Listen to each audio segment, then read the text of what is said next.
In this video, we'll be installing the 6th Element Engineering Catch Can Kit on a 2022 Hyundai Elantra N. You'll need the following tools to complete this install: a ratchet, 17mm socket, a torque wrench, a pair of pliers, flathead screwdriver, a pair of cutters, an 1/8" Allen key, and about 30 minutes. In the box that you receive from 6th, you'll find the catch can, the mounting bracket, assembly hardware, a check valve, a 90-degree plastic fitting, some zip ties, a handful of hose clamps, and 3 cut-to-length hoses. You'll also find an installation card and a 6th Element Engineering sticker. We'll start this off by assembling the catch can. Use your 1/8" Allen key to attach the mounting bracket to the top of the catch can. Then screw in the inlet and outlet ports. Next, we'll move to the engine bay. Remove the engine cover by pulling straight up from any corner that is marked with arrows. On the passenger side engine mount, you'll find a 17mm bolt. Remove this and set it aside. We'll need it for the next step.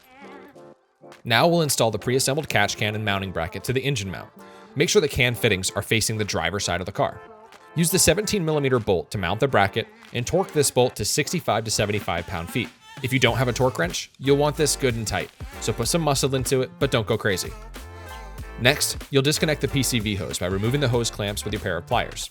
There's one clamp up top and one just below it. Now, mount the short 1/2" diameter hose to the intake manifold port. This will be a very tight fit, and you may need some lubrication. Any WD-40 or silicone-based lubricant will work here. Pair this hose with the 90-degree elbow, but leave the elbow clamp loose for adjustments later on. Now, install the feed hose to the rear port of the catch can and run it to the valve cover.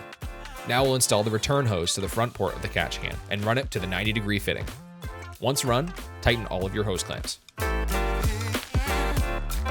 Up next, you'll want to cut the return line to install the check valve. This part is important. Make sure that the arrow on the check valve is pointing away from the catch can towards the intake manifold. If the valve is installed backwards, it could cause engine damage. Now you can tighten all of your hose clamps and use the supplied zip ties to clean up your runs. After that, reinstall your engine cover and you're good to go. With your new catch can, you can rest assured that dirty crankcase vapors are kept out of your intake tract, protecting your engine from excess buildup. If the weather where you live is consistently above 40 degrees Fahrenheit, we recommend checking your oil catch can at every oil change or every 5,000 miles. If the temperatures where you live regularly approach freezing, you'll want to check your can every 500 miles. And if where you live temperatures regularly drop below freezing, you'll want to check and empty your catch can weekly.